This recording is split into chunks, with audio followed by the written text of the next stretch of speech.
welcome to another live of the Middle Experience Overtime. I'm Victor Wesley, aka Vic West.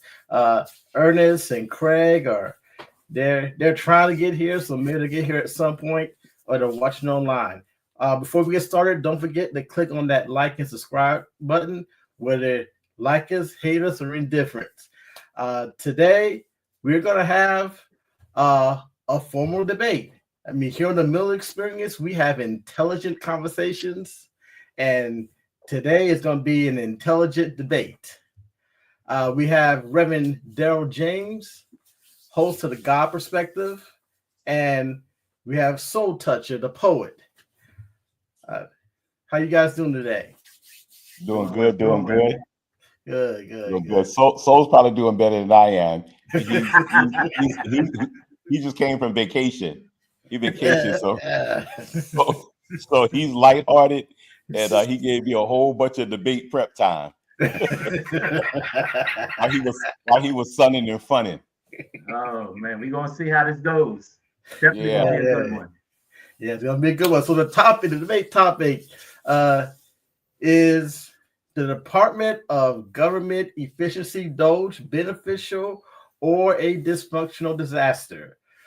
DOGE was created to enhance operational effectiveness in public administration. Some argue that it has significantly improved government efficiency, while others claim it is a bureaucratic disaster.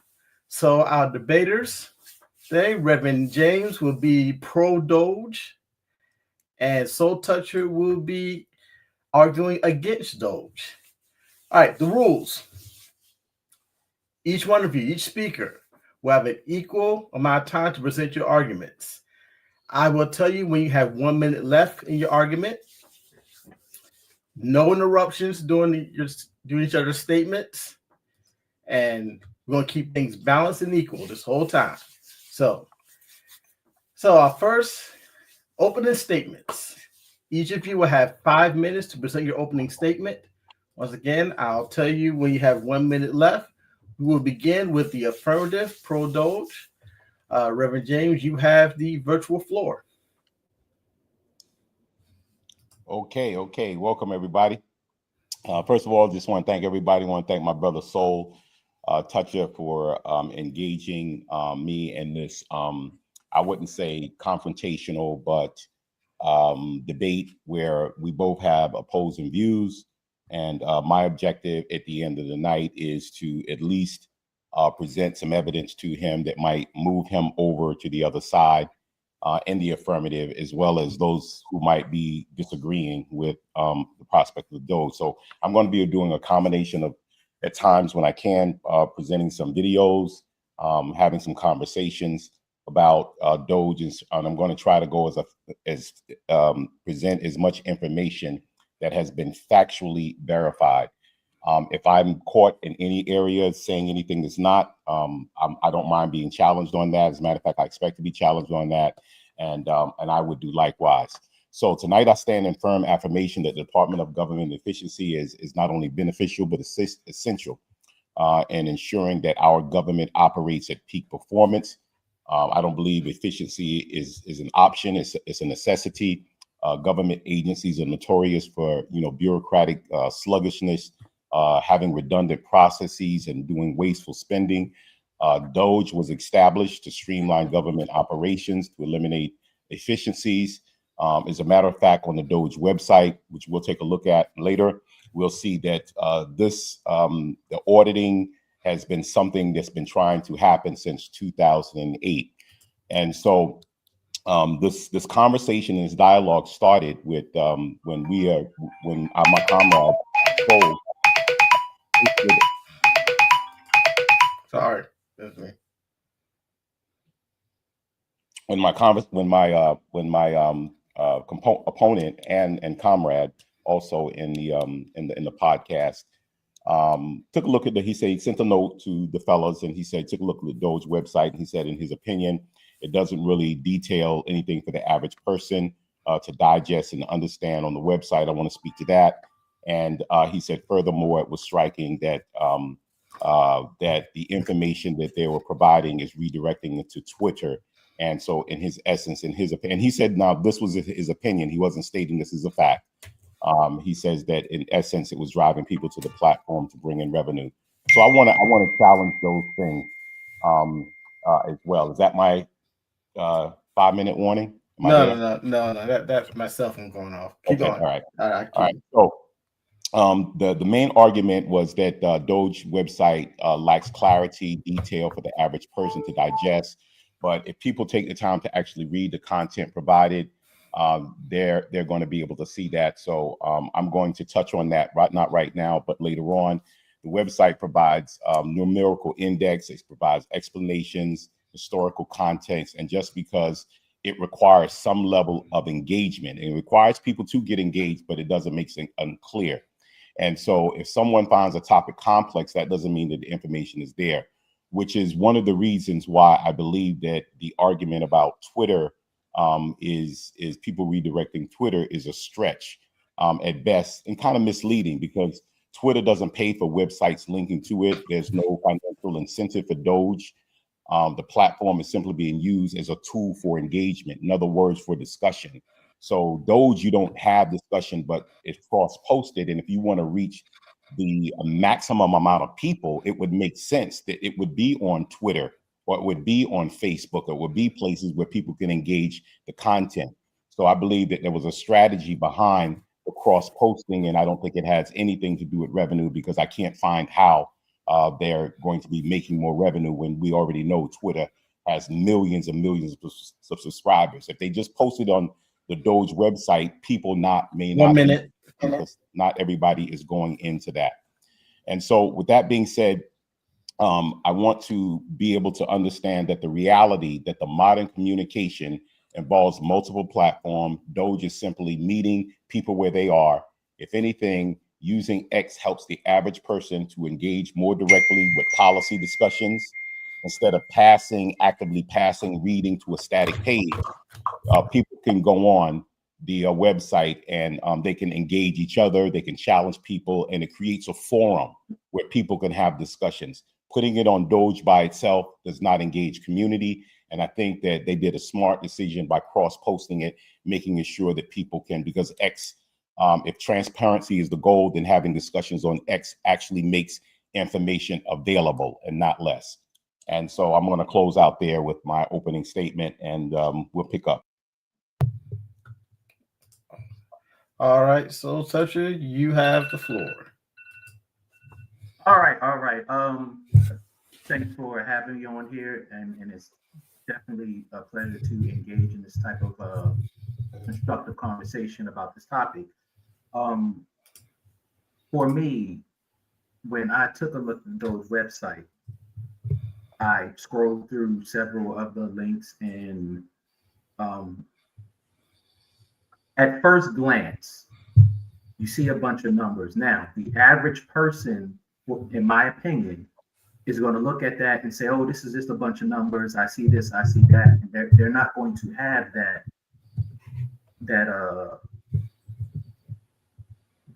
knack for looking into the details of what's on that site. Now, when I look at DOGE as being kind of destructive and not very beneficial or efficient, so I look at it like this. You create this agency that goes in and just starts cutting without doing an audit before cutting anything. What has happened, what I've experienced firsthand, is you're cutting a whole bunch of programs with a lot of programs, and funding is being cut by a lot of people who do not know how the government operates. In my brain, how I view it, as they're treating this as a corporation that they have been running for years, when a lot of them don't have government experience. So when you're coming in and you're cutting these programs and you don't know exactly what you're cutting, and you're saying that, oh, we found this fraud, waste, and abuse, you have run into this issue to where you're cutting essential functions from government agencies. And a lot of these government agencies are working in tandem with each other on a lot of things. Albeit they had to bring a lot of people back because they cut people just unilaterally and recklessly. And then when you look at savings and things of that nature, that's when you really have to go into the DOGE website and look into all of those details. I've seen numbers to where they have cut programs that are essential, like for cybersecurity and things of that nature. And it's like, okay, well, you have these complex government functions. Yes, and I agree with a lot of things that Daryl said about the redundancy and things of that nature. At the same time, you can't just run in there and just start pulling the plugs and saying, oh, we're saving this amount of money. And if you go to the DOGE website, you find, this transparency here, this transparency there. A lot of that transparency is not transparent, again, to the average person looking at DOGE. You'll have to spend, that's like a career to, going to a job and spending the day looking for what they cut. Because if you just look at these line items and look at the numbers, you say, oh, this contract this, or this program this, or this policy this, it costs this amount of money. Then you click on the other link to see the savings. You'll see that, various numbers of savings. But how does one actually know what is being saved just because those numbers are there? That's my problem with the transparency aspect of it, because if you're just throwing up a bunch of numbers and there's no audit beforehand and there's no structure to cutting, then you're not really showing me efficiency. You're just showing me that you're just chopping things off.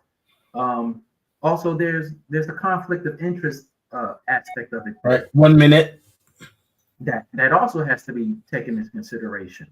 And to me, that's a bigger thing, because you have an individual who is supposedly running the agency, but not running the agency, who has a whole bunch of conflicts of interest, and he's cutting funding from agencies that have a direct conflict with his interest, yet he is a source of the biggest spending where there are no cuts at all. So I'll close out right there so that we can, further on and get to the meat and potatoes of this conversation. All right, thank you both for your opening statements. All right, so next up we have the rebuttal round. So each of you will have 5 minutes to directly respond to your opponent's arguments. No new arguments, only respond to what's already been presented. We will start with the negative side first. So Soul Toucher, you got the floor. All right, so the first thing I wanted to talk about was the organization of this. This agency, or whatever you want to call it, is being run by a billionaire, where this administration claimed he was not running it, but then he says in the State of the Union that he is running it.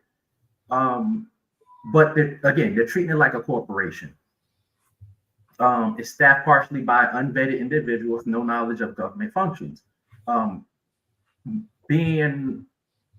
Working in the government, part of the government for as long as I have, you have to have vetted people who know what's going on. You can't just come in there and just start cutting things, and then when things hit the fan, you say, oops. Some of these things, there's no oops for it. And then when you talk about the transparency aspect of it, in my opinion, for the average person, I'm not talking about those of us who, really have a vested interest and take our emotions out of it and truly look into what's going on. I don't think there's enough transparency for the average person. The other issue that I have as far as transparency is you've had safeguards in place where they say, oh, well, the unelected bureaucrats are making all these decisions, this, that, and the other. But what do you call Elon Musk and his running of DOGE? He's an unelected bureaucrat, so to speak, if you want to look at it that way. And he's making a whole bunch of decisions. decisions that should be made by Congress. And it seems as if they are electing or are being blocked from making any decisions or having any feedback or input into what's going on over there.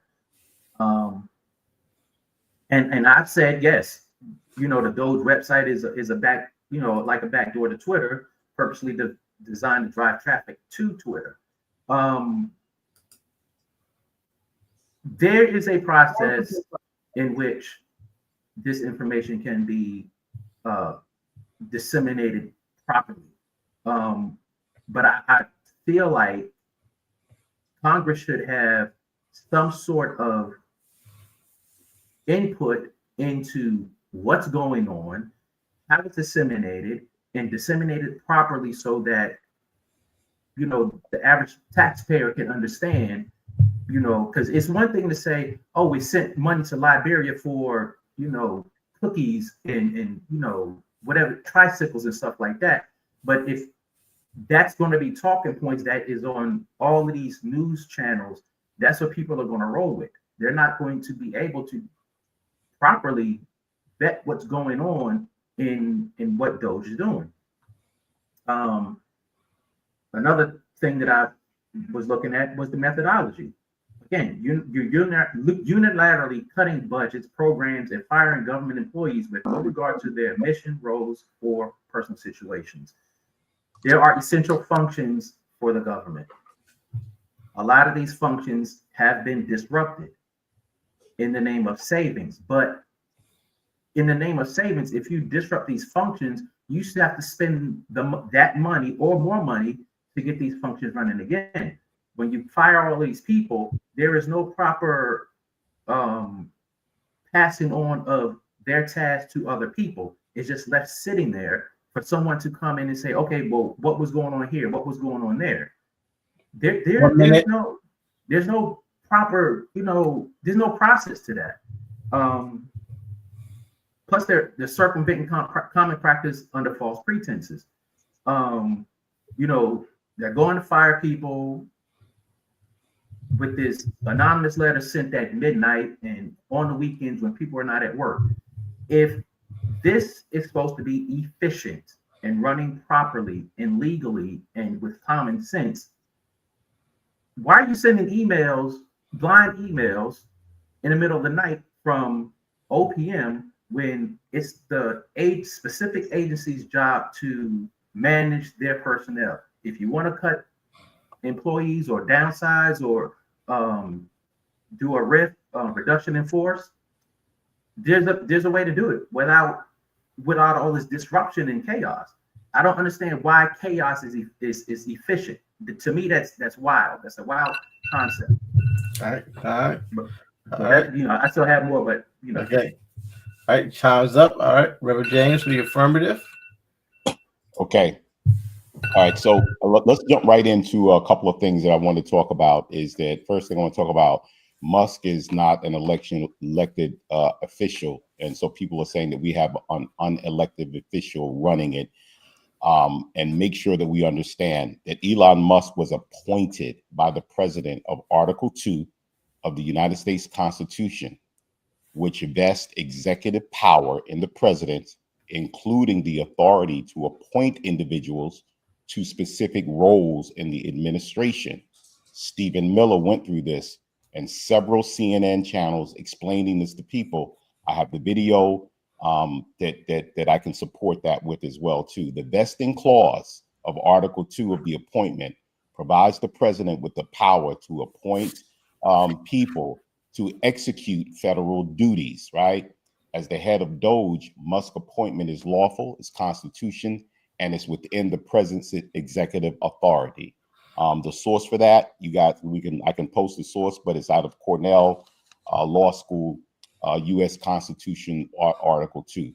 The second thing I want to deal with is that the idea that DOGE is making decisions. So I want to play something real quick, a news clipping of Kevin O'Leary kind of dealing with this and confronting this, and it's been confronted on many channels. It's just that If you're not tuning into a specific show, you may miss a lot of the facts. So a lot of facts aren't really being reported. So let's take a look into this, and I'll come back. And I may cut it off, but I just want you guys to get the point here. He goes in and fires people, terminates programs, causes immense harm to people who have been working for years for this country, patriotic Americans, and to the Americans who receive these services. And then he says, oh, whoops, I made a mistake. That's completely unacceptable and should be unacceptable to anyone who loves this country. And yet, Kevin, you've got a full tooth grin. Why? Because my cohort's full of crap. He has no executional mandate. He can't do any of the things he just said. He's just simply observing, pointing out, and letting the American people know what he's found. And if you don't like it, okay, that's all right. But he does not have the ability to do what Congress has, to execute on his recommendations.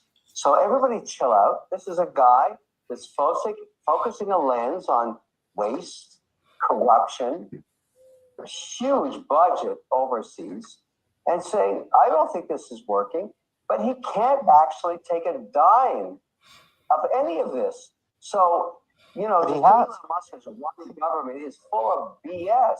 This guy is just pointing out what every American wants to know. If you're making $68,000 sitting at your kitchen, which is the average American, watching this kind of waste, you're pissed. Okay, so I wanted to get there. So I wanted to say this is a fact, and people can go look this up themselves. DOGE is an advisory agency. It's not policy making. It does not make policy. It conducts efficiency audits, performance evaluation, and waste reduction assessments across all of the federal agencies. They have people that's working with each department head. So if you have the VA, there's somebody that's working with the VA. Who is ever director of the VA, who's ever director of the Department of Education, there's somebody that's working. Musk does not have authority to cut programs, either to terminate personnel. The department head does, right? They don't have the capability of altering budgets. That's something that's being put out in the media and the press, and people are just eating it up. People are eating it up instead of getting the facts. Budget cuts, terminations, restructuring decisions are made by department heads who oversee these individual agencies. 1 minute. Congress, who controls the appropriations and budget approvals, and the executive branch officials who implement cost savings measures, right? So Musk's role is limited to making recommendations. Everyone knows this. So the fact that when my opponent says DOGE makes these cuts, they're not making cuts. He can't make cuts. He can only make recommendations, and the department heads. Then the problem is that some of the recommendations don't fit within the grander scheme of the Democratic base, because a lot of monies are being uncovered that are being directed back into campaigns and other things of that nature. So a lot of those things are being turned over. But his role, so I want to specifically deal with that. And there is no conflict of interest because he's totally in an advisory role. He's advising. He has a team of people. You can Google it. Matter of fact, you can chat GPT it. All right, your time is up. Yeah. Your time's up. All right. Next up. Thank you too. Next up is the cross-examination. All right. Each of you will have 10 minutes to question each other. Your questions must be clear, concise, and relevant to our topic. The respondent must equally answer directly without evasion. No dodging questions here. All right. I will intervene if necessary to maintain decorum. We will start with the affirmative side first. Okay. All right, so here we go. Here's my first question. So in 2000, President Obama, President Biden, Nancy Pelosi, Chuck Schumer, all of them, we had them on tape during various times where the Democratic Party for over many years have been trying to put together efficiency programs. We know this. There's tons of data. So my question to you is, what makes DOGE different from the past failed efficiency programs? In my opinion, what makes those different from previous attempts is they're just coming in and cutting off funding. It's easy to say that they're not making this decision about funding. However, Congress is not saying pull the funds from this agency, pull the funds from this program. This is completely done by DOGE. This has been reported all across the spectrum. So that's where that is different. Because they've come in. So my next question is, where do you get the information that DOGE is actually making cuts? Because according to Congress, according to congressmen themselves, specifically Congressman Harriet Hedgeman and the other congressmen, they're basically saying that they're basically said in Congress on various different C-SPAN programs that DOGE does not have the authority to do anything. They can only make recommendations. So where are you getting this information that DOGE is actually doing this? They're an efficiency recommendation and audit agency. So where are you getting that information from? I'm watching C-SPAN. I'm watching C-SPAN. I'm watching CNN. I'm watching Fox. I'm watching MSNBC. I'm scrolling Google, and not once, not one time have I seen where Congress has made one decision to cut funding from any of these agencies or any of these programs. Not one of them.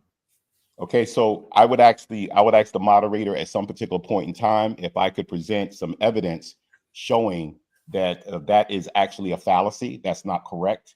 That's an assumption that's based on media again. And depending upon where you're getting your media and content from, because the media has always been able to put a spin. So I would ask for that later, but I want to continue my line of questioning right now.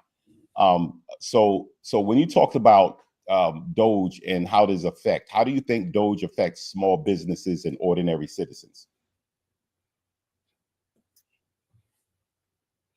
It depends on what you're meaning by ordinary. If you're speaking of ordinary citizens, as far as those who are working for the government, it affects them greatly, because if they're cutting jobs, then they're unemployed. How that affects small businesses, if they don't have anyone to sell goods to because they don't have jobs, then that whole line is being affected. Okay. So my next question is, you mentioned just now that that DOGE is making cuts to budgets. Can you specifically identify, and that's something that we could verify, that you have heard, that you know of, that DOGE has actually cut, that we can actually verify a program? Because I cannot find any programs that I can find programs that the department heads have cut, the people that run departments. Because I've looked at the chain of custody through the website and to see those cuts. Can you give me an example of something that DOGE did in its own discretionary power that supposedly it has, which I'm saying it doesn't? Can you give me an example of something that we could verify? I can't give you a direct example, but I can tell you that these department heads are not making these decisions. Okay. Specifically, the Department of Energy did not make a decision to cut funding to the National Nuclear Security Administration, for one. So what you're saying is, from your understanding, DOGE has complete authority. I just want to be clear that DOGE has. I'm not saying they have complete authority. I would not even attempt to even throw that fallacy out there like that. What I'm saying is, department heads are not making these decisions. I mean, these are department heads that are just coming into the job. Just like DOGE is just coming into fruition. Mm-hmm. DOGE was charged with auditing all these government agencies. So they sent their people out through the servers in all these agencies, did their whatever they did, and things started getting cut. This was not cut by Congress. Congress did not cut these programs. Not once did they sit on C-SPAN or up on Capitol Hill and say, we are going to cut this program. What they have been doing was holding hearings with mayors from sanctuary cities and things of that nature. Not once not even the appropriations committee has sat down and said, let's cut this, let's cut that. Not once. So what I'm saying is that you're saying that DOGE has the power to cut programs. That's what you're saying. I just want to make sure that we got you on record that DOGE or You have me on record as I have watched Elon Musk say in press conferences, we have cut this and saved this. And wait, let me back up, because I didn't specifically hear him say cut. I heard him specifically say, we found this, we saved money here, this, that, and the other. So if I take those words specifically that he said, we found fraud, waste, abuse here, and we are saving money here, that means you have cut funding for certain programs or what policies or whatever the case may be, or even agencies, and stop that fraud, waste, and abuse. Now this money is, I guess, sitting over in the corner somewhere, waiting to be spent appropriately, however they deem appropriate. Okay. So my next question is, do you understand how NGOs, non-government organizations are formed, and how Congress just basically approves a certain amount of money to go to a particular agency, and when that money goes to that agency can start building out programs that they think that under the director, do you understand that Congress controls the purse itself? That, for example, so do you understand that if the veterans, if a veteran program or people get terminated, even if a director of the VA, which has happened, agrees to cut 1,000 employees, do you understand that that money goes still back to the VA? That money still belongs to the VA to distribute in other ways. Do you understand that Congress alone has the power? No one has the power to cut a budget but Congress. Yes, So I if do understand if money's being saved, my question is, do you understand that if money's being saved, that money is still there in the budget, but it can be reallocated and be put? Do you refute that, or do you understand that? I definitely understand that. I definitely understand that Congress appropriates money to agencies and non-government or NGOs, appropriate funding, this, that, and the other. They put that money to these organizations, and those organizations create programs, policies, and things of that nature with that money. Part of the problem with that is some of these programs and such have been redundant. They have been wasteful. However, my problem with DOGE is where is the paper trail or the evidence that this money is still with these agencies and is also being reallocated to these agencies, programs, or they cut 1,000 people or whatever the case may be, that money is still there for these individuals or these programs for these agencies to function. Because if you're defunding certain agencies and programs, that money is no longer with that agency or program. Because if you, let's use the Department of Education for instance, if you defund Department of Education under DOGE, but Congress did not approve that, where's the money at now? Congress has not said, okay, this money is here, this money is there. We have not heard Congress say anything about where these funds are.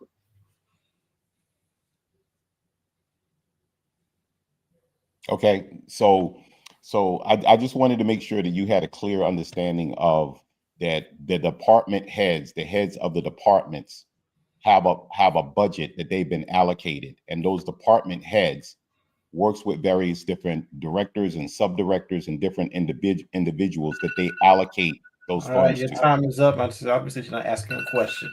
All right. For the negative side, Soul Toucher, you have 10 minutes to cross-examine your opponent. Okay, so when your position is that there is no conflict of interest, a lot of these agencies that have had their funding cut, and there are several of them, a lot of them had pending lawsuits with Elon Musk. do you not think or feel that it's a conflict of interest if he's targeting those specific agencies first? No, I don't think it's a conflict of interest, and I'll tell you why. Because the if you know, the DOGE team is built up of attorneys. They have a Supreme Court justice who is on their advisory board. They have Kendall Linneman, who's the former McKinsey consultant. They have a litany. They have Austin Ray, former clerk for Supreme Court justice. They have a infrastructure. If you do your homework and look at the infrastructure of all of the individuals that make sure that they're safeguarding and making sure that there are no internal conflicts of interest. Unfortunately, if the average person is not going to go do research on that to say, for example, conflict of interest, I was one of the first things that I looked at was conflict of interest.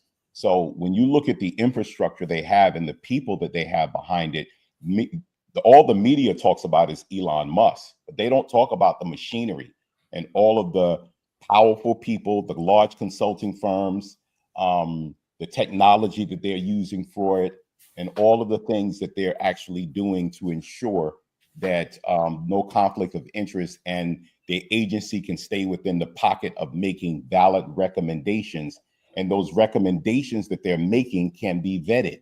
They can be vetted. And so that's the key point. Just like when you hiring somebody, you want to vet them. So if they're making a recommendation, it's not just because Elon Musk says it.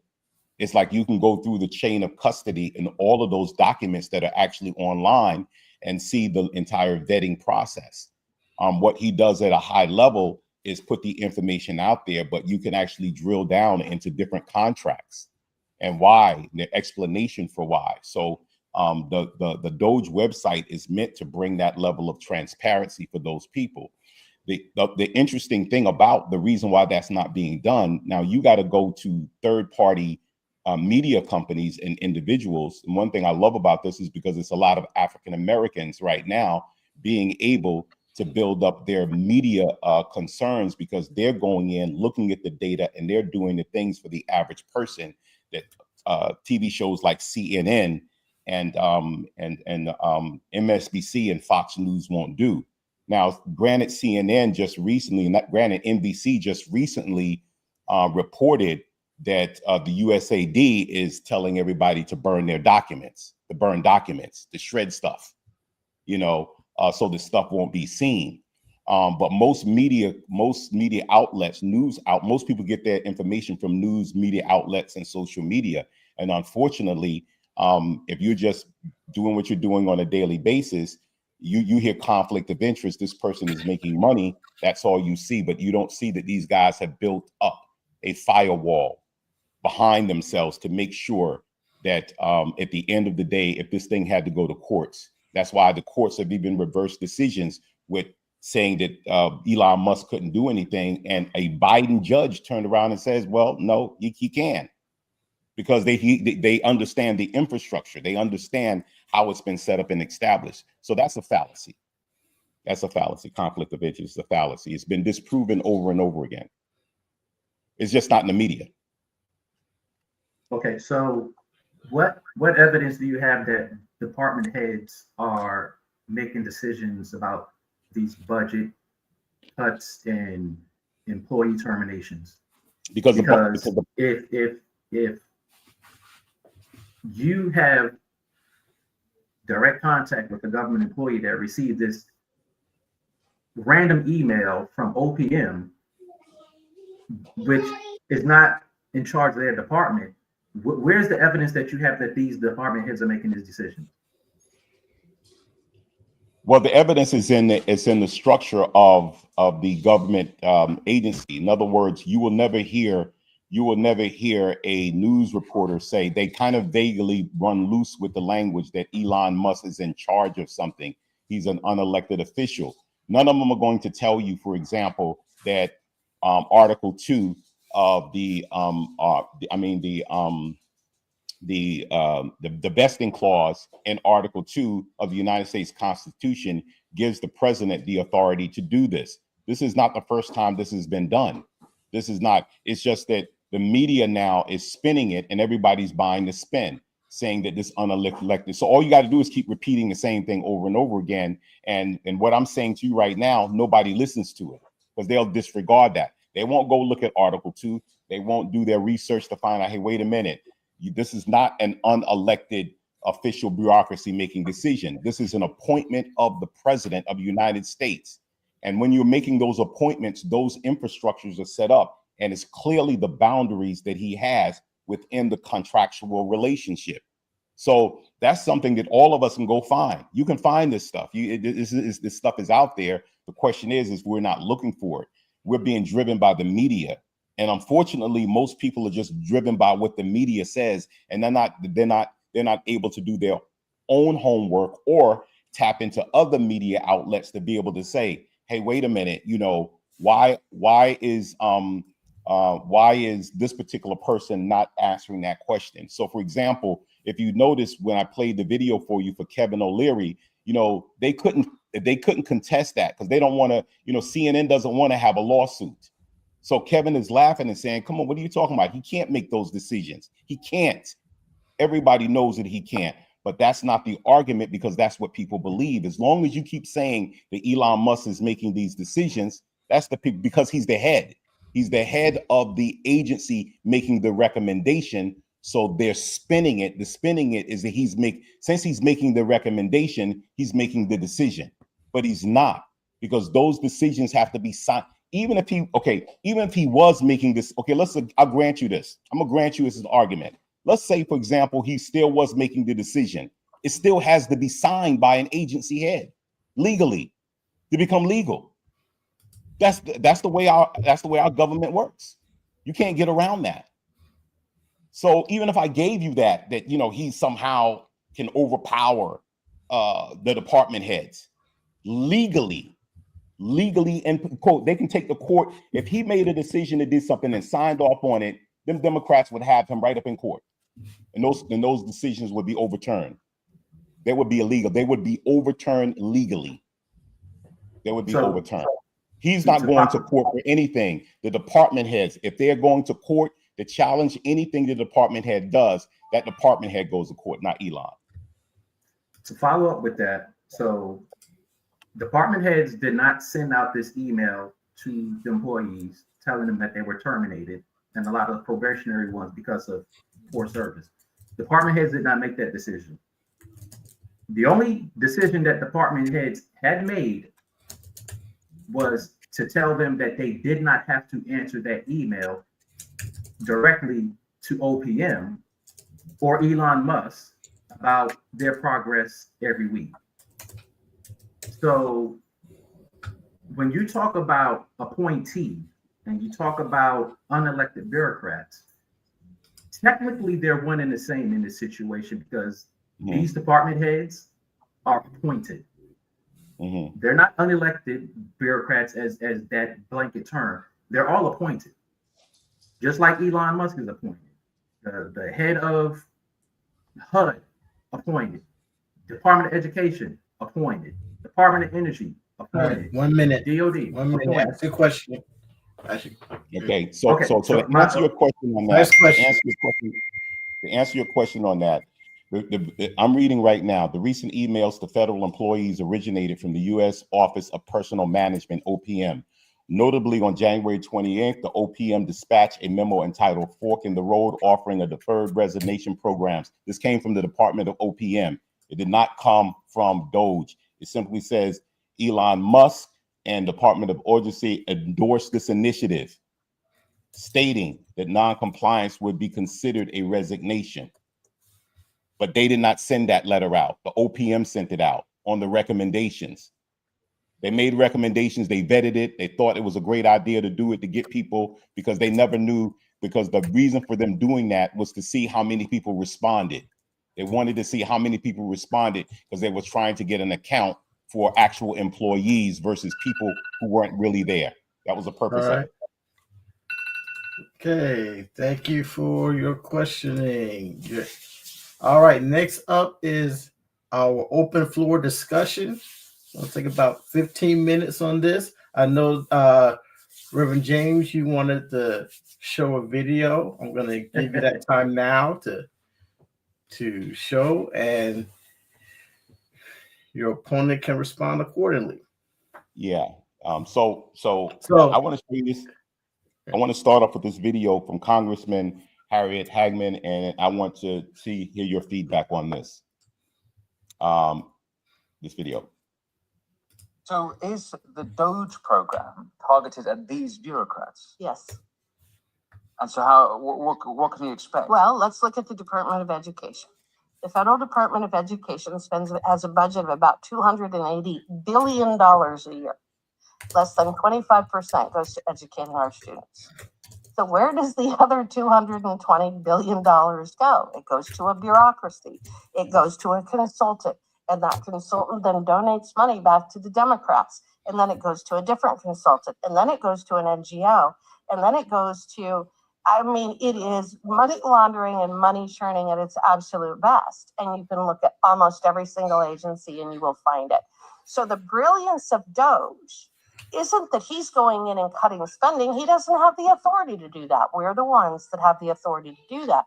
What I want him to do is come up with a report, go through agency by agency by agency, identify every single program that we should not be funding, put a number attached to it. We slap a preamble on the front of that report, and we say that every single agency is having their budget cut by X amount as shown in the attached report, and none of those programs can go forward from here on out. Okay, so I want to know your thoughts on that. I mean, she basically refuted what you just said as a congressman, that he can't make cuts. You said he can make cuts. The congressman said several and I have some Democrat congressmen saying the same thing. My thoughts on that is, just like the media, these politicians say a lot of whatever. And it's up to us to dig through the fluff of everything that they're saying. My issue with what she is saying is that these government agencies get audited every year.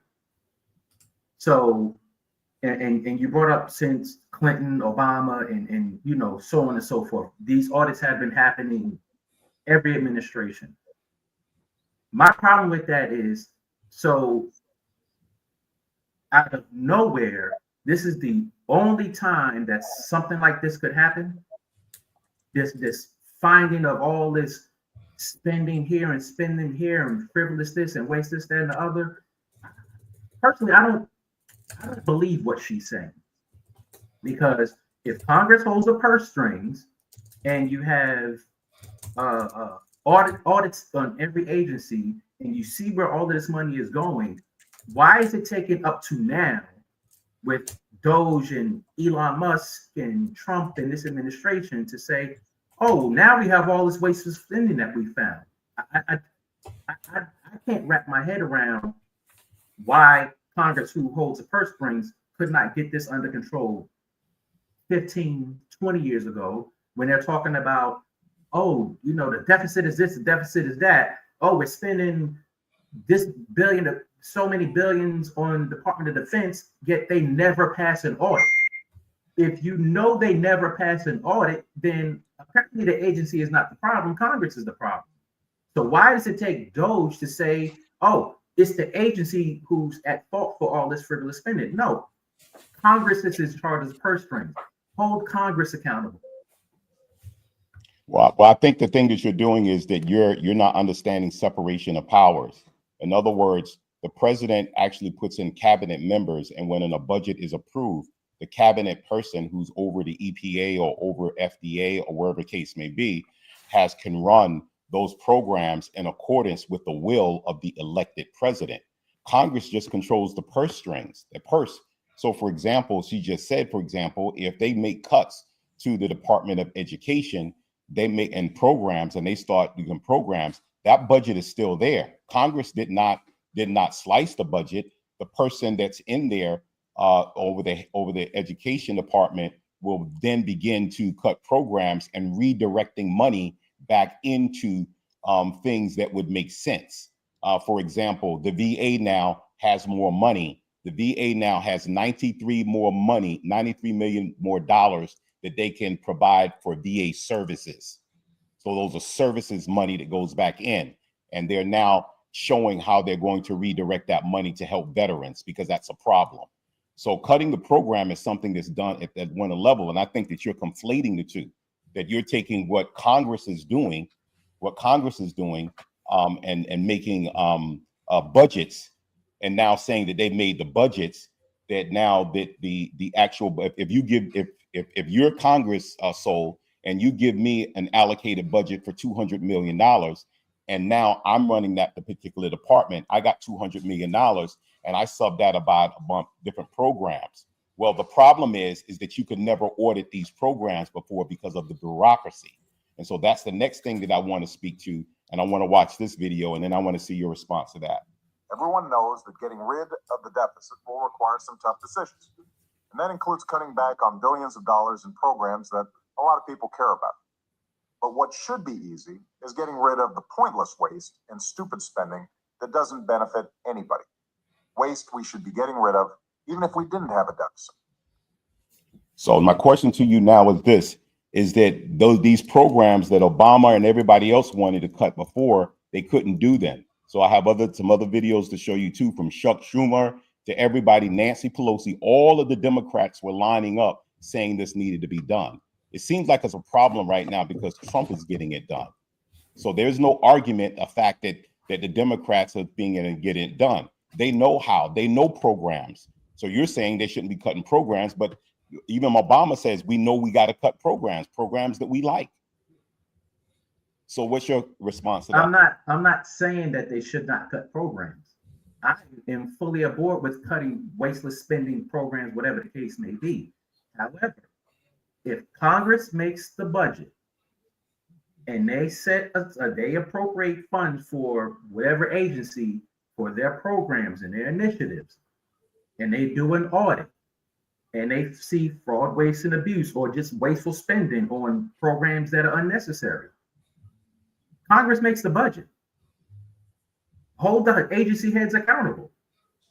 I mean, I don't feel like there's any conflation of the 2 points, because, again, if Congress is responsible for the budget and they allocate funds to these agencies for programs and initiatives, and they do an audit, and let's just say an agency fails an audit because of the way they spend the money, why is Congress not saying, okay, this needs to be cut, this needs to be reallocated? That's why you have the Appropriations Committee and all these other subcommittees. I mean, I think there's too many subcommittees. Like, why? But again, if Congress is in charge of the budget and they control what agency gets this funding for this, that, and the other, and you have all these redundancies, then why is Congress not appropriating or doing their job? Why does DOGE have to come in and say, oh, I found this, I found this, I found that? But as an auditing vehicle, when you're auditing these agencies already. So again, at what point, and I think she said DOGE brings back this information and we stamp it and say this is cut. Okay, well, at what point, why haven't they been doing that is my issue. Why is it now that DOGE saying, oh, we found all this waste and now this needs to be cut? Okay, so Congress should have been doing this. Okay, so let me explain to you what they are talking about when they talk about the bureaucracy. So when right now the pushback that we see in the media and the fight that we see in the media is the bureaucracy. These are the programs that are being funded. Okay, there's a new, say for example, when a president takes over, there's a new administration, cabinet people that come in over let's take, for example, the VA. So if the VA has different programs and some of those programs are illegitimate, some of them programs are outdated, there's a bureaucratic network that is not going to be in agreement with doing what the president wants. They're just not going to be in line with it. These people, so when you talk about the unelected officials, these people are the real unelected officials that will not allow. This is why Obama couldn't do it. This is why Biden couldn't do it. This is why Clinton had problems even making certain cuts with certain things, because there's a level of bureaucracy at that level. Congress now is dealing with a certain thing. All they know is that the EPA gets 500 gets $20 billion for the environment. And that $20 billion goes down there. The person that's in charge there then begins setting up programs, but then their director sets up other programs and other things. And you got all of these NGOs and other things of that nature. Well, when a new president comes in office, they're not having that. They're not listening. At that level, they're not listening. That's, as far as they're concerned, that's their money. Because as long as Congress does not stop that $20 billion, because that's the only thing Congress can do, is just say, hey, it's $10 billion now. But they don't know what they're cutting. They don't know. They don't have a window into it. And that's why it's called government efficiency, because there's no way of tracing back and to be able to evaluate what's being done. It's like you're operating your business. It's like you got a company and you got a business and you got people that's operating your business down below, and they got finance, and you don't know what's going on, and you're trying to figure out what's going on down there. And in one hand, if you cut that budget, you don't know what you're cutting. Because the audit is not designed, a government audit, just like a financial audit for a corporation, is not designed to detect fraud. You can Google that. You can Google, is an audit designed to detect fraud? No, an audit is testing. It's testing to make sure that they sample transactions. DOGE is going in there. They're doing more forensic stuff. They're doing almost like not a general audit, but a forensic audit where they're getting into the details of the departments and what they're actually doing. They're not just going through a regular audit. Most corporations can get, audit means nothing. That's just a word, because they're going to come in and they're going to sample, say, look, 10 of your invoices, 10 of your purchase orders. They're going to verify the chain of custody and other things of that nature, and and come back with recommendations for how they think your business is operating. That's nothing. Government's audits doesn't mean anything. It's like, once again, if people don't really understand what an audit is. Now, the thing is that I have videos on that as well, too, that an auditor explaining that to Bill Maher, explaining that, like, listen, this is how an audit works. That's not really what an audit is. And so people are misled, and now you have this huge bureaucracy, and you're even asking this question, well, why can't they just, the congressmen do that? The congressman only can do one thing. They approve what the purse is. They have the purse string. But once that money goes down in that purse string, who's now going to be doing that? Who's now going to stop all of these different programs from back channeling and doing things and sending money overseas and doing some of the things in that nature? Take a look at this video and let me know your thoughts on this. For 5 minutes. In a minute. Dear lady, Mr. Roman, are you aware that we are sending $40 million a week to the Taliban? Sir. Can you name other instances of foreign aid going to terrorist organizations? We have assisted al-Shabaab in Somalia. There's been instances of the Hamzi network in Sudan, Hamas, Islamic Jihad, Hezbollah, Taiba Hezbollah, Hayat Tahrir al-Shams in Syria. Dozens of terror organizations have received indirect assistance from U.S. foreign aid. These lobbyists have come to the House and have tried to kill legislation like H.R. 160, which was meant to increase transparency in USAID's funding of overseas organizations. A current piece of legislation? That's from the last session. Say that number again. H.R. 160. And what does it do? It was meant to give U.S. lawmakers the ability to have higher transparency in terror financing investigations aimed at scrutinizing extremist groups. Mr. President. So the point here is that he's describing the difficulty with being able to even do this. And there's tons of videos like this. They can't get past the bureaucracy at that level, at the departmental level. Congress has just said, hey, yeah, we approve you for this. We approve this person for that. But that has nothing to do with the bureaucracy at that level. And this is what DOGE, that's why I asked you before, what do you think DOGE is accomplishing that they could? This is why it makes a difference, because people are screaming bloody murder because their money is being messed with. Let me ask both of y'all this. Got about 1 minute left.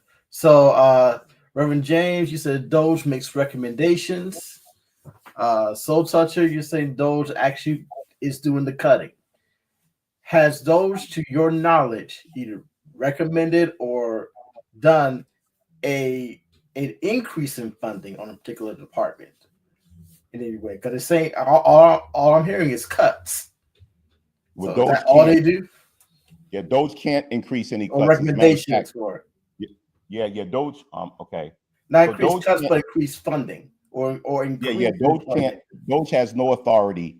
DOGE has no authority, and I could share the documentation with that. DOGE has no authority other than just to do an audit, to say what, and to make recommendations. It's up to the department heads, and then it's up to Congress to turn around and to say that they're going to they're going to move money. Like, so for example, they just can't, the EPA can turn around and take money out of one area and put it in another area. Congress can turn around and say, okay, well, based upon wasteful spending, we're going to now approve your budget for less than what it was before. From 20 billion, you only need 15 billion to operate. And so we're going to put that money back into the ciphers. And then what we can do is we can apply it to next year's deficit, or we can try to give people a refund back. We can try to give, that's where that $5,000 that they're putting out there back, trying to give every taxpayer. So those are the choices they have to do with that money that they find. They can either reallocate it to other programs. Congress can turn around and shorten the purse string. But even when it comes to an increase in any budgets, that's still Congress. Elon cannot, they're not there to make recommendations for increases. They're there to make recommendations for efficiency in the cuts. Yeah, I agree that they don't have the authority to make any increases. However, I have not once seen Elon make any recommendations to Congress for increases, decreases, or anything else. But to quickly respond to that video, this money to the Taliban and this, that, and the other, that is common knowledge. That has been going on for at least 50, 60 years.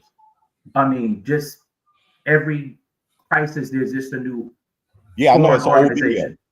I know it's an old video. But I'm just saying, this goes back, this even goes back to Israel. Why are we sending all this money to Israel? Everyone knows that all this money is going to Israel. Why are my tax dollars going to Israel? All right, that's the other topic. We don't need DOGE for that. Yeah. So, all right, this concludes this. We're going to conclude. What DOGE does is it explains it to. Let me get this in real quickly. What DOGE does, DOGE explains and makes the transparency aware to the regular person, the taxpayer that doesn't know. Because there's people that don't know that video right there. Like, they don't know that. You may know that. You may be aware of it because you may be, case may be. But we should all have a level of transparency that everybody can go and see where money is being spent at. Okay, that concludes our open floor discussion. All right, next up is our audience Q&A. I'll put a StreamYard link in the chat, and we have one of our viewers who is in the waiting room right now to participate in the audience Q&A. Gonna take about 10, maybe 15 minutes. We'll see how it's going. So we have one up right now. So Reverend Sandra Wise, she's joining us now. Welcome to the new experience, overtime. You're on mute. You're muted. You're muted. Hey. Wait a second. There I am. All right, here we go. I'm in overtime. Yeah, I bid you all good evening. How are you all? Good evening. Oh, doing good, doing good. This topic is very near and dear to my heart. Oh, let's get it. It really is. And just in the spirit of transparency, Vic knows that Daryl and I, we are siblings. He is my older brother. And so don't feel like you're going to be attacked, because you're not. Daryl and I. She don't always agree with me. Yeah, no. And no. And don't you feel like you're being attacked? No, I don't. Well, I like it. I wanted just to, because in the spirit, I have a journalistic background. I have hosted, so I've sat in the chair that Vic is sitting in several times to moderate conversations. But I I love research. I love finding out things, and so while you all were talking, I'm researching. I'm looking. I'm finding out because I can see the knowledge and the passion between the two of you, and rather if this brings clarity or it may open up the door for additional conversations, um, I just wanted just to offer some information or something that I was able to just find out. So I'm going to start with you, Daryl. You mentioned that DOGE does have a site where that it lists the employees of those that actually are working alongside DOGE. I actually found that list, and you are correct that there is a a a lawyer there. He's actually a judge. But of those 30 individuals that are there, most of these individuals have come from X. They are, I mean, starting off with just the first few people, um, people who have worked with Trump's son and in his previous administration. So these people are very heavily aligned with the current administration. And that is listed on their site to kind of give you their names, their ages, and where they actually hail from, so to speak. So you are right that it is there, but there is a tremendous alliance to the current administration and a tremendous alliance directly to Elon Musk. Yeah, and it should be, because if any administration, no president is going to bring on people in administration to do something to not serve his agenda. So if the agenda is to do a particular thing, and to create a place of transparency, you want to make sure that you're bringing people on that's in agreement with what you're doing. So he's not trying to create an organization that's kind of like non-biased. He is looking for a biased team. Anybody who wants to do anything, if I'm trying to get my mission across, I want people that's coming in that's going to be biased, it's going to be champions of what my cause are, and to make sure that I'll filter out anyone that could try to circumvent or try to use something because they're not in alignment with my policies and my administration, because that's what I'm doing. I'm using my executive power to make sure that I can execute according to Article 2, my vesting power.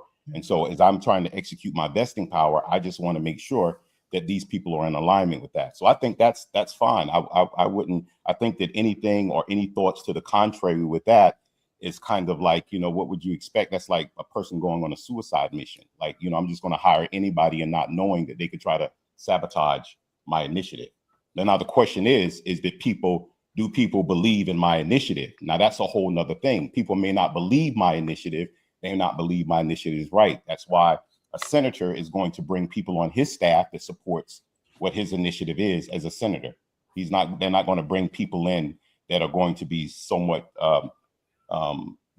skeptical or seeming like they're not in good faith on board with what the program is. So I agree with that. And I agree with you. And I did look up Article 2. Well, actually, I looked it up before today because you and I had already talked about it. So I agree with you. The only pushback that I have is that it kind of flies in the face a little bit of those who probably don't believe in the true transparency of that organization, because there is a bent. And you just said that there is a bent, and there should be a bent.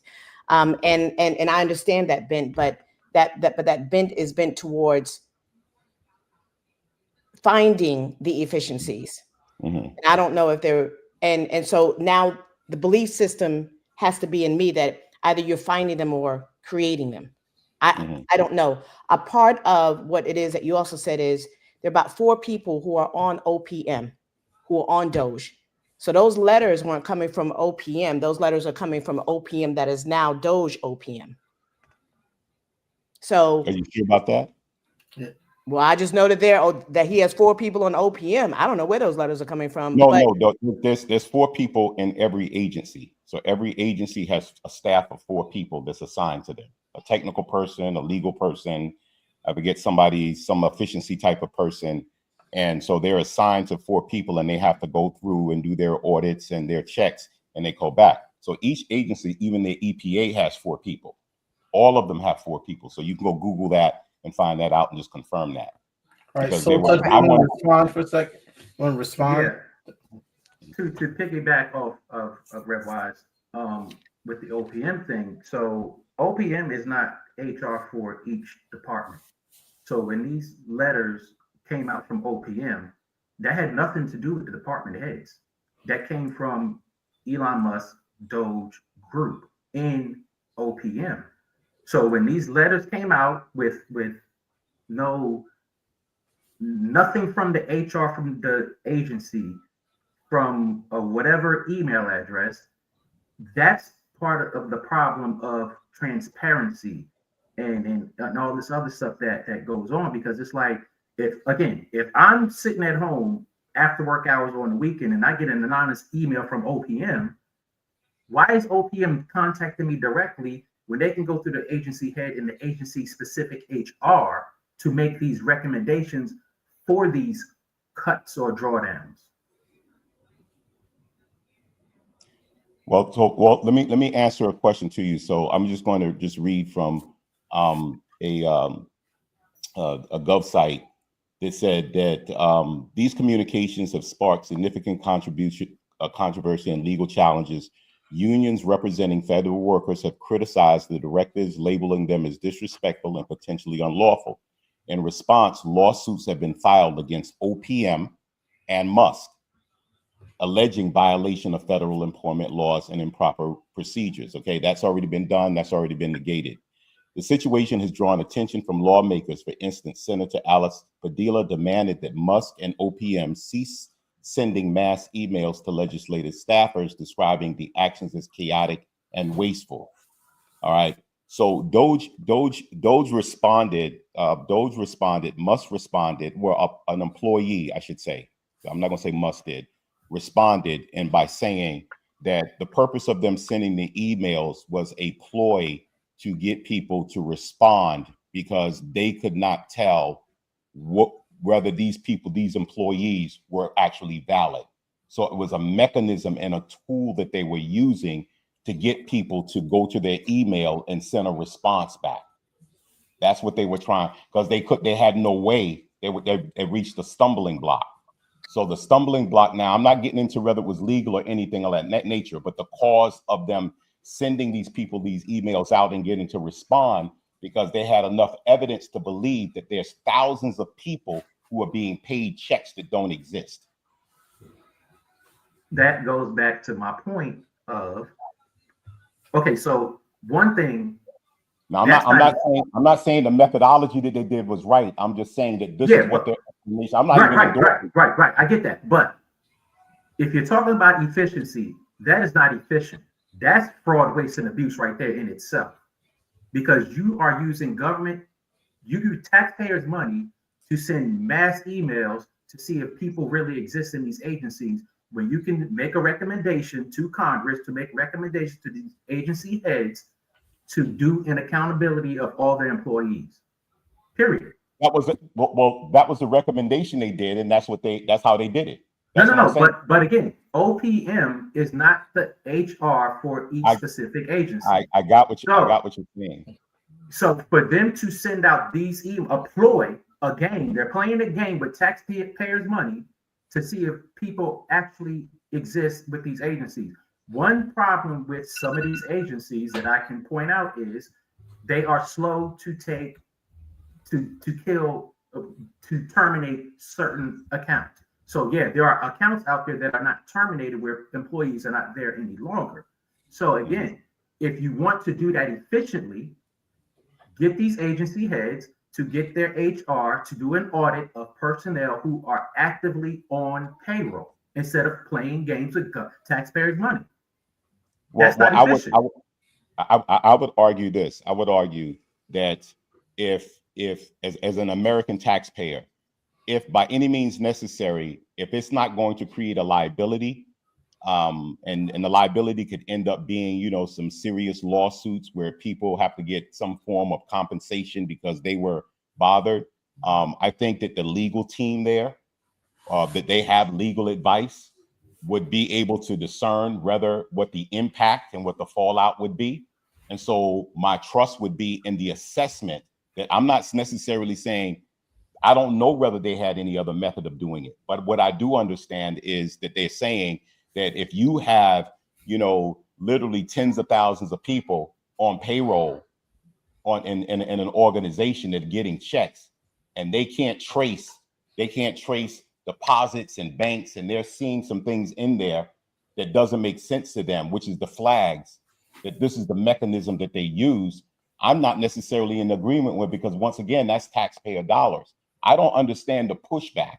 See, I don't understand why that would get somebody upset, because they're just trying to figure something out when somebody just has to do an email response and it'd be over with. Maybe they should have been more transparent with what they were doing. They end up saying it in the press, but it didn't get out. And we have the one girl that's mute was talking, she's mute, she's a deaf person. I don't know if you saw that. I did. So these are the tactics these people are using. I don't know. I'm not the inner circle to figure out. All I'm doing is trying to say, okay, well, what do I think is going on? Does it make sense that they know where this money is going, who's being paid? I really don't understand the pushback with this level of transparency when we already know it's overspending. I don't get it. And I think that the main reason why is because who it is. I think that if Obama or anybody else was doing this, I think that it would just get a pass.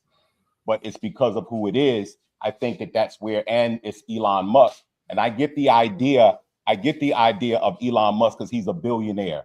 I get the look of what it looks like. I know what it looks like. But when you go back and you look with anybody, there has to be certain level of internal controls, because what's going to stop him from stealing from his own company, right? He owns SpaceX, but he has a board of directors. So he has internal controls in his own company to keep him from violating the own company from the stakeholders who make an investment in the company, like any other CEO would. So I'm assuming that DOGE has an infrastructure that can protect itself against people ravaging and trying to misuse and misappropriate funds. That's my assumption, because he's a billionaire. He's got company. He got investors. You know, there's people who own X. There's other people that have stock in X. So he's still accountable to them. How do they know that Elon Musk is not ripping them off and raping them? Because there are controls set in with that infrastructure. And I think that we have to take those things in consideration instead of just assuming that, you know, he's going to be stealing people's money or taking somebody's social security number, you know. Well, I don't personally believe that Elon Musk is there to take anything from personally from the American people. I don't subscribe to that. I don't see the value in that at all. I do subscribe to the idea that he is there to protect something, and that could be conspiracy or what have you. But I do believe that he is there to ensure some things. I don't think he's there to take anything, but I do believe that he is there because he believes in what this mission of Trump or whomever's mission it is. But there's also, I believe, a vested interest that he has. I don't think that he's this patriot that he's been made out to be, this self-made billionaire who is just coming forward and giving of himself the way. Yes, he is doing that, but I do believe that there is something in this for him. And I don't think it's just the kindness of his heart. I do believe that there is something there for him. I don't care if it's his government contracts. I mean, I don't think that he's there to pad his contracts, but do I think he's trying to protect them? Maybe. Yeah, I agree with you. Yeah, I agree with you 100%. And I'll tell you, I'll only give a minute, Vic. I agree with you 100%. And I'll tell you what I think the agenda is. I think there's an agenda. I think there's an agenda from Trump. I think there's an agenda from Bezos. I think there's an agenda from every billionaire in this country that they're trying to protect their investment in the United States, where they don't want to see the economy collapse. I believe that ultimately that they know that the collapsed economy is going to collapse their companies. I believe that. I believe that everything that they're doing right now is self-serving. I really believe it's self-serving, but I believe that the economy collapsing also. So I think that they're here. I don't think it's going to work. I think it's going to work, but I think that, yeah, you know, as a matter of fact, you know, I wouldn't mind seeing this thing. Y'all know me, I'm waiting for Jesus to come. You know, I'm waiting for Jesus. You know, so I'm waiting for the kingdom to come. So I'm, you know, so me too. But yeah, so as far as this, as far as preserving, but I think that in order to preserve what they believe is the economical base that they have, and to create that if this economy, if this country collapses underneath these social programs and these companies bail out, whatever case may be. I mean, United States is the playground for, I mean, that's why they got all of the that's why, you know, everybody throws the tariffs on us, and Trump is getting back. People don't get it. They, you know, it's not that the tariffs are there just to, it's just like, you know, everybody, nothing's made here. Everything comes in. We're buying from everybody. We're the largest consumer on the planet. So everybody's tapping into here, and I think they know it, and they just know that it's going to be so long. So I think that this is a mechanism for them to try to save their lives. But I think that the time, you know, it'll give them more time, but I think inevitably it's going to crash anyway because of the nature of the system. It's corrupt. All right, so we got to close out. You have when you talk about this vested interest with all these billionaires and things like that, and you talk about nothing is made here, that is by design. They have moved manufacturing out of this country for cheap labor. Mm-hmm. And what these tech companies are doing is they're bringing in people with, what is it, the HB1B, whatever the visa is. H-1B visas. They're bringing these individuals in this country for cheap labor. So when you talk about, oh, the migrants are stealing our jobs, no, it's these companies that are doing this. You ship manufacturing all around the world. Now we have zero infrastructure for a lot of this manufacturing. And these tech companies are bringing in these migrants on these visas to do jobs that Americans are doing. And then you talk about the education system. Our education system is trash. So when you talk about, when we're talking about this topic, a lot of people don't use the knowledge that they have to even have half of the conversation that we just had. You know, we're bringing this to them, and they're like, oh, I don't want to hear that. They're checking out. So American corporations are like, I got to go over here because these people have a desire to whatever, and I can give them like $5, $10 and pat them on the back. Whereas if it was an American person, I got to give them $20, $30. So yes, it is a vested interest. And when it comes to Elon Musk, is he protecting his own? Yes. Like he has billions in Department of Defense contracts. Because my experience, Department of Defense gets too much money, period. I mean, you used to have 5, 10 different companies that made planes. Now you got 3 or 4 because they're all consolidated. And then for them to put out a new plane, it's 2 or 3 companies competing, and Congress is sending billions of dollars to these 3 companies to make the next generation fighter craft, and only one makes it, and then they spend billions on that one, and then they say, oh, well, we like that one too. Well, bring that one back into the mix. All right, let's wrap it up. Talk about fraud, waste, and abuse. We do not need those to get this under control. Well, you know what? If I could just say one thing, Vic, I would say this: we need something. We need something. We need something because there is some waste. We need something, but yes, All right. And next I'm gonna do a video on the DOGE website to explain it. And then once I finish explaining it, I want you to, so when I explain it, I want you to watch it. And then when you watch it, I want you to take that knowledge and I want you to go back to the people. I want you to go back to the people and help the people. No, I got a headache looking at the DOGE website. Well, thank you, Reverend Watts, for joining us Absolutely. today. You're free to come on anytime. We'd love to have you. All right, and then we're going to close out our audience Q&A. So next up is closing statements, fellas. You have 3 minutes to summarize your arguments. We will start with the negative side. So Soul Toucher, you have the floor. Again, I think DOGE is just a waste of money. I don't think it's doing what it's doing, but I think there's a better way to do it.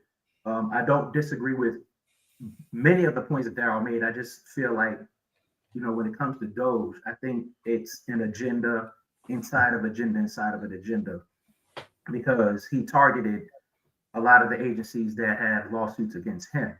And, when you take a step back and look at that, but then you have to look at everything else that's around there with the, with the cutting of programs and firing of employees and this, that, and the other. So it's, to me, it's too many. There are too many smoke screens or too many obstacles to dodge and all of this to look at what's really happening.